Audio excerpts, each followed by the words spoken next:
Hi, and welcome to Prepping Essentials. Good morning, it's 7:15 on Saturday the 29th of January. Just making my way down to the land, and as always, not quite sure what we're going to get done today, but let's find out.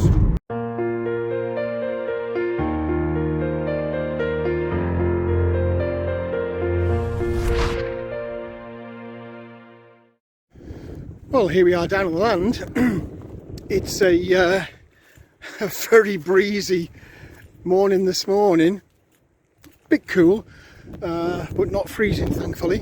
But the wind, we had a storm coming overnight, and the wind this morning, it actually woke me up in the middle of the night. Really strong. And as I've driven in this morning, there's rubbish bins, or garbage cans as our American colleagues call them, strewn around the streets as I came out of the town. Branches at the side of the road. I don't think you'll be able to see the trees, or maybe you can see them moving, perhaps. The sun is just, well, it's not a sun, it's just light starting to break over the horizon. So yeah, don't know what we're going to get done today in this. Anyway, let me get inside the cabin, get opened up. I think I might need a fire this morning. Definitely need a coffee, and I'll catch up with you shortly. Right, let's get some fire on the go. Shouldn't be an issue with it drawing this morning, given the wind outside. Alright, hopefully that will take. I've got a quick thing to bring in from the car, and then we'll get the chickens sorted out and get sat down with a coffee, hopefully.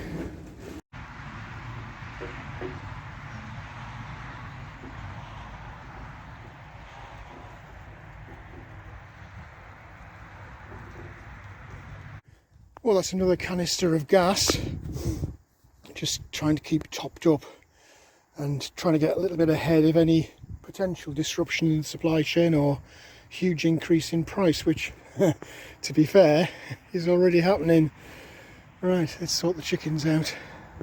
Well, it's a bit breezy this morning as I sort the chickens out. As usual, little red ones come for a personal service. Go steady, you are savage sometimes. In a haste, she just goes for it with that beak, and it's quite sharp. Here we go. What are you doing?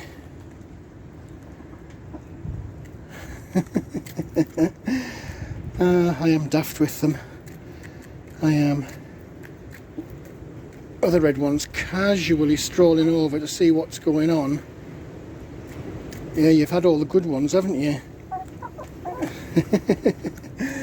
Right, let me get the feeders topped up and we'll check the egg situation. Try not to go on my butt this morning. God, this wind is... Can you hear that? It's absolutely savage this morning. Oh dear. A bit dark in here. Let's have some lights on. As usual, mess to clean up. Food and water's not looking too bad actually. I'll sort that out shortly. Nothing in there, nothing in there. 2 in there. Oh wow, 2, 4, 6 in there, so I've got 8. Do you know what? Production might just... Oh, that one's broken. Oh, that's not a good sign. Right, let me get rid of that. Somebody's had a peck at that one.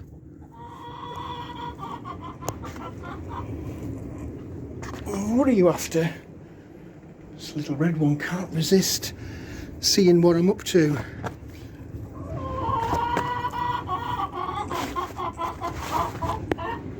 What? Shut up. Yeah, that's not a bad little haul. I've got nothing exciting for you. Don't know if she wants to be in here or not. Anyway, let me get sorted out. I'll come back and do the water and the food later. I need a coffee now. Well, good morning. It's the weekend, and what a wild, windy weekend it is. Try saying that quickly. Wild, windy. Can't say it now. Wild, windy weekend. Oh dear. Wherever you are, whatever you're doing, I hope you're staying safe and well and enjoying your weekend. Not sure how much I'll get done today with this. I assume you can hear the wind. It comes and goes in really quite big, strong gusts. You'll get that really quiet, silent bit for a minute or so, and then all of a sudden it's like carnage, going absolutely crazy. It's a bit of a testament to the construction of this cabin, because if you're a regular viewer, you'll have seen the journey of building this. All of this has kind of been add-on afterthought. It's been build something that's not big enough, wrong shape, no space for this, that and the other, add a bit more, add a bit more. And the roof material, it's only that thin corrugated plastic sheeting.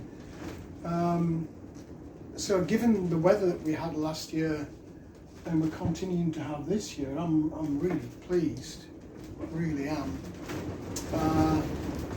Lots of lessons learned when I made this, which over this next year we'll be doing a bit of refinement. So things for you to look forward to, rather than just me sitting here talking to you. It's nice to have that fire going. The good thing about this fire is it can do more than one thing. It gives me heat, but it also gives me the chance to cook and boil water on it. So whilst the diesel heater is really convenient, and it does push out a lot of heat very, very quickly, sometimes it is worth just doing the fire for that extra benefit. I can pop the kettle on there and just keep it warm rather than having to use gas. Talking about which, brought in another gas container this morning, just trying to get ahead of both price and availability issues. I can't have too many because the canisters themselves are really expensive to buy. When you buy it for the first time, you're paying what is it, 25, 30 pounds just for the empty can, and then another 30, 35 pounds to fill the damn thing up. So buying them for the first time is quite an expensive hobby, but once you have them, then obviously the cost of refilling is half the price. But it is going up in price. It's worth looking if you have gas canisters, or if you're thinking about buying some portable gas cooking or heating appliances. It's worth just having a little look around on your local free ads, like things like Facebook. Don't know how it works elsewhere in the world, but here you've got a site called Stuff for Sale In, and then it's your local town. So there are hundreds and hundreds of these groups kicking around. And quite often people will be getting rid of them because they're empty, and they might have bought a patio heater that they don't use anymore, thought it was a good idea, but then found out it was a bit of an expensive hobby to keep up. So they try and sell off the canisters. So you can pick them up quite cheap on sites like that. So instead of paying you 25, 30 pound to buy a new one, you just buy these second-hand ones for £5, £10, £15, whatever. So yeah, top tip there. So I brought another gas canister in. It's just sat here at the moment. I'll shuffle that into the tractor garage shortly. Tractor garage is one thing I will be doing today. If you saw my video last weekend, you'll remember that I took the battery away to top up the water and to charge it. I did bring it back on Sunday, the very next day. And there is still an issue, so I need to drag the tractor out, literally, and have a look at this electrical issue I've got going on. Not the weather to be doing this, I have to say. but I'd rather try and do it today than take the chance. Listen to that. That is crazy. Absolutely crazy. Yeah, I'd rather try it now than try and do it in the rain. Other than that, I'm not quite sure what I'll try and get done today. It's just not the weather for it. And talking about weather, I've not had any power cuts today, but over the last month I've had 3 very short power cuts. This winter weather, whether it's snow or high winds, quite often plays havoc with the electric grid. You'll get cables down here and there which will give you a blackout locally. So if you haven't got alternative sources of lighting, heating, cooking, now might not be a bad time to think about it. You've seen that I'm topping up my gas supplies.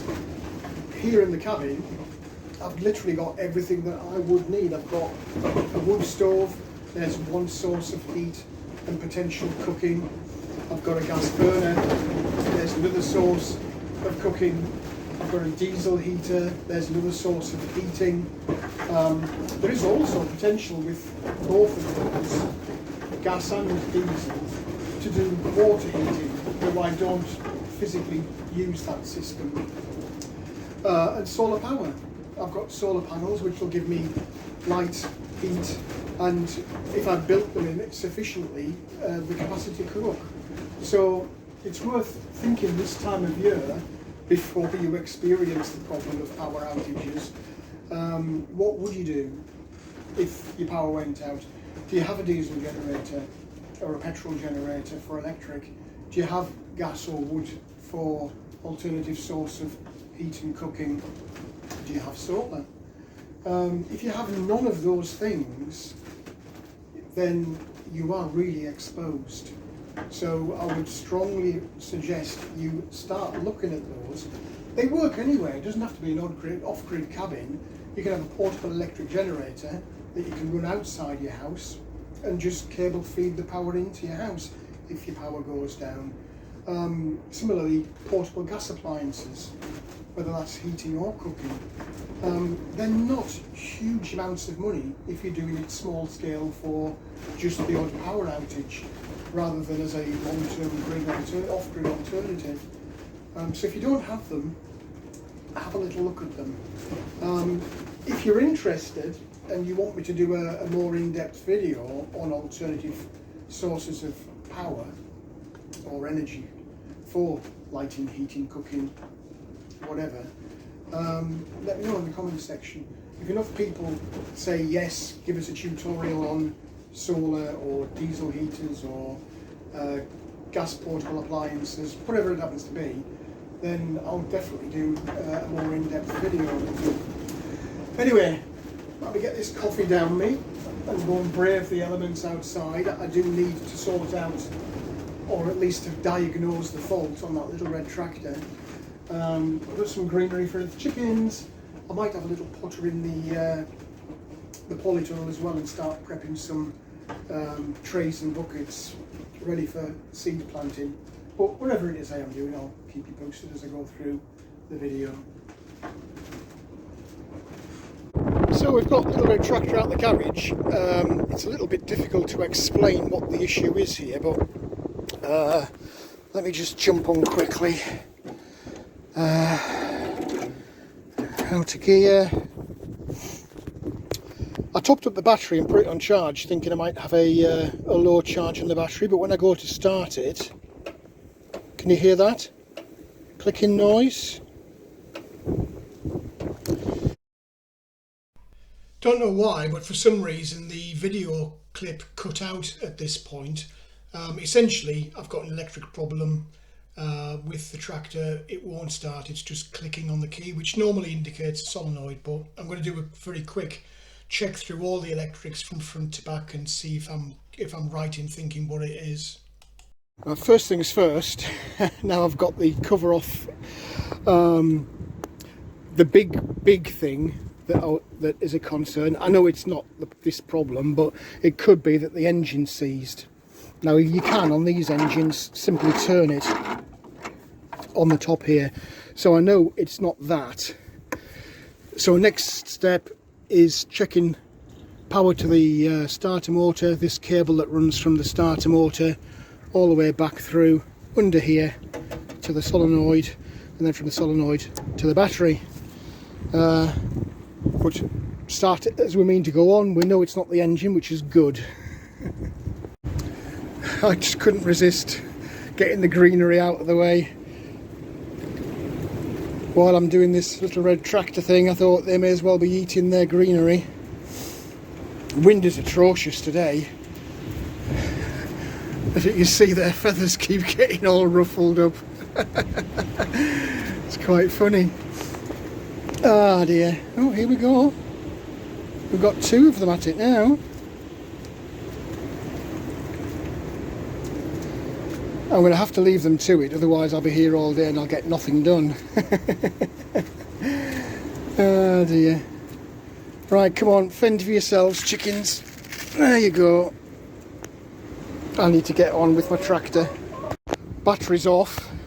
I did just double check that with the multimeter. It's absolutely fine, there's no power issue there. The problem I've got now is I've got to bury myself in here. The solenoid appears to be somewhere under the seat here, which is a pain in the butt. I can't get to it from the back where the grass collection box is, because it's a solid plate, which means unfortunately I'm going to have to rave off this whole cover, which is enormous. It goes across the entire span of the tractor. So yeah, a bit of a longer job than expected this, but they always are, aren't they? Well, that was an absolute nightmare getting that cover off here. It's needed lots and lots of WD-40.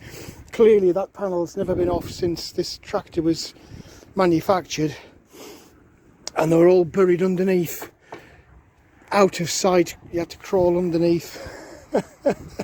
And one hand on the top, one hand on the bottom. What a pig of a job that was. But it's off, thankfully. It doesn't help that the gear lever also comes up through that panel, and I can't physically take that off, so I've had to kind of manoeuvre.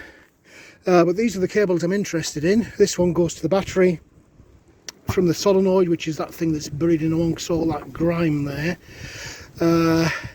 So I've got a positive off there, I've got a negative off there to the bottom, and then I've got a positive running round which disappears off under the chassis and goes up to the starter motor.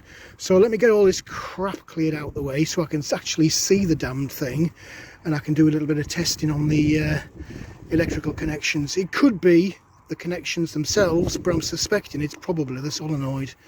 But we'll see shortly. But what a pig.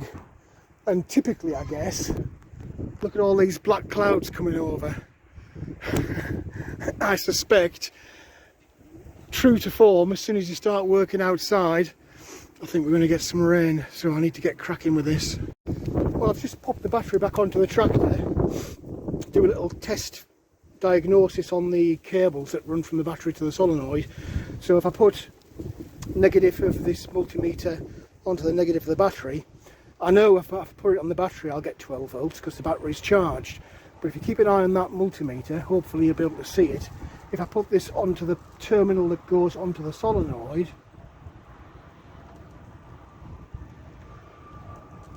and there we go, 12.34 volts. So I know that the negative going from the battery to the tractor body is sound, and I know that the positive going to the solenoid is sound. Now I just have to figure out, I can't physically do this, I've not got enough hands. I need to hold the multimeter on and turn the tractor at the same time, so you'll not get to see that. But essentially I want to know if that switch opens when I turn the key. I'm guessing it doesn't, which is why it's clicking. And I also want to test from the positive cable going out of the solenoid down to the starter motor to make sure the power is actually getting to the starter motor. Slow process, taking forever, but these things do. Well, a little bit more trial and error. I just connected a temporary jump or bypass away from the solenoid, so direct from the battery to the starter motor power input down here. When I clip this on, it turns the starter, so that tells me that the starter's working, the battery's working, the cables are fine. The problem is definitely with the solenoid, so this little chap is going to have to come out. Well, that's been an absolute nightmare, but it's out. Oh, those bolts, these two here into the framework, what a pig getting those out. Everything is just, it's not been touched for years and years and years, so lots of WD-40 and lots of brute force trying to get them out. Really difficult getting into here to do any work, but thankfully it's out. All I need to do now is find a replacement. Well, thankfully I've just got that done in time, because it's literally just starting to spit with rain, so I've pushed little red tractor back in the garage. I'll get closed up, get myself back in the cabin and have a quick wash. My hands are absolutely filthy. Well, while we're on the maintenance tasks, may as well take a look at the diesel heater as well. That's probably about 3/4, 2/3 full, so let's get that topped up.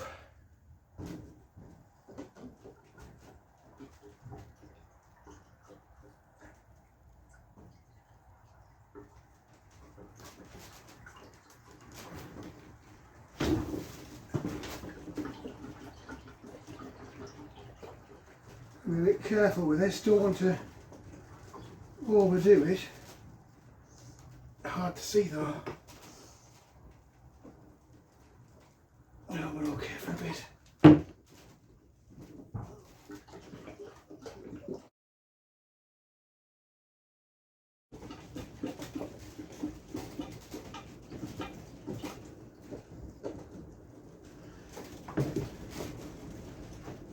We're almost there, and this is almost done, so that's good.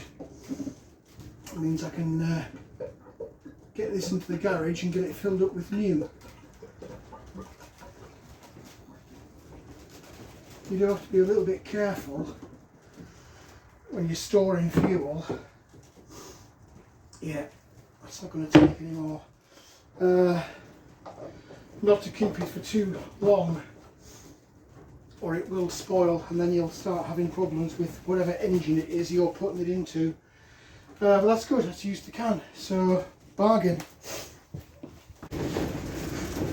Oh, this weather is shocking. I'm guessing you can hear that. It is blowing a proper gale. It keeps spitting with rain as well, which doesn't help. So not a great deal going to happen outside today for sure, but the main thing is I've managed to get the tractor out, get it stripped down, confirm it is the solenoid, and good old eBay. I've managed to scroll through. There are quite a few to choose from, but the thing with eBay is making sure it's actually a UK seller. I've done it before where I've ordered something, it doesn't say shipped from China, but lo and behold, once the payment's gone through, you suddenly find it is from China, and you start waiting for weeks. So fingers crossed, it says UK seller, it says Birmingham, that's Birmingham UK, not Alabama. And it's forecasting delivery by the 3rd of February, which is next week, so wish me luck with that. Anyway, I'm going to get this coffee down me, get warmed up. I'll probably nip into the polytunnel, get some composting trays ready for planting, because over the next couple of weeks again, fingers crossed. I'm going to try and set some seeds away. What are you doing in terms of planting? Are you thinking about it yet? Are you setting stuff off indoors at home, on the windowsill or somewhere else where it's warm enough? It's probably a little bit too cold here still, even with the paraffin heater. I am still nervous about that, having it on overnight with me not being here. You'll have to let me know what you think. Should I, shouldn't I? Anyway, wherever you are, whatever you're doing, hope you're staying safe and well, enjoying your weekend. I'll brave the elements for a while. God almighty, that's the door. It's coming open. I'll get in the polytunnel, get some seed trays prepped, and then it'll be time to go home. Not sure if you can see those trees in the distance moving there. That's a bloody big tree, and this wind is really making it bend. I suspect I'm going to have some branches down off that over this weekend. Well, we're in the polytunnel, and I have to say I am a little bit worried about this. This wind is really trying to tear it apart.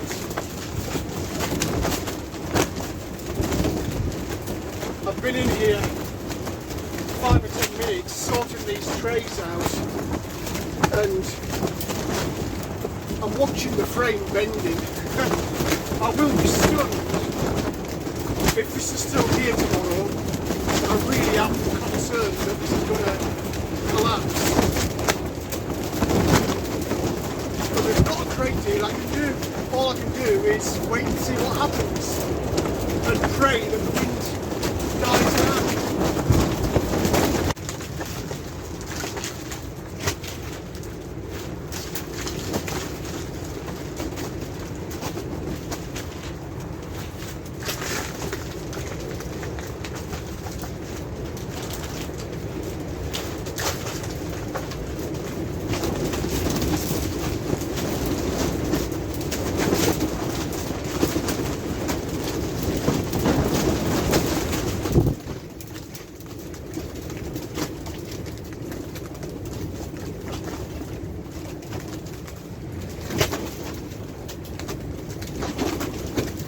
Just waiting for this roof to give in.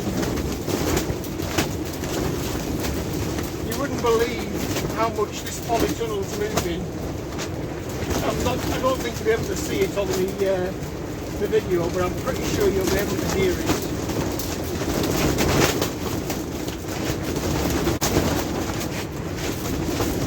I really am concerned about this. I don't think that it can take much more.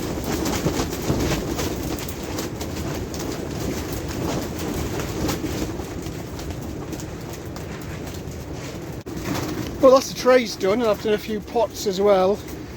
Just really trying to start building up so that when it comes time for planting the seeds, I'll be ready. This polytunnel is just going absolutely crazy. I will be amazed if it is still here tomorrow, but if it is or isn't, I'll let you know. But we're making progress.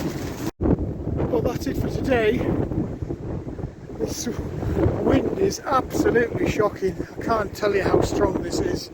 I've been running around picking up rubbish that's flying across from the road. I've been tying down the woodpile tarpaulins. Really am worried about that polytunnel. It's not looking good at all. Not looking good. But there's nothing I can physically do about it right now. All I can do is wait and see what happens, and hopefully we don't get any damage. What to say? Anyway, that's it for today. Wherever you are, whatever you're doing, hope you're staying safe and well and enjoying your weekend. Hopefully you don't have this rubbish weather that we've got. I'm going to get myself back home, warmed up, and start editing the video. Well, that's it for this video. I hope there was something in there that was of interest to you. If you did like the video, please do click on the like button. Also feel free to hit the subscribe button if you haven't already done so. As always, welcome any comments, questions or suggestions you might have. Shocking weather today, not really the weather to be outside, but those few jobs did need doing. Certainly the little red tractor did. I need that back on the road, as I'm sure it won't be very long before I'm cutting grass. Let me know what you think in the comments section below, and also thanks to those that joined me on the live stream yesterday. Really appreciate you taking the time to do that. But for now, thanks for watching, and I look forward to seeing you in the next video.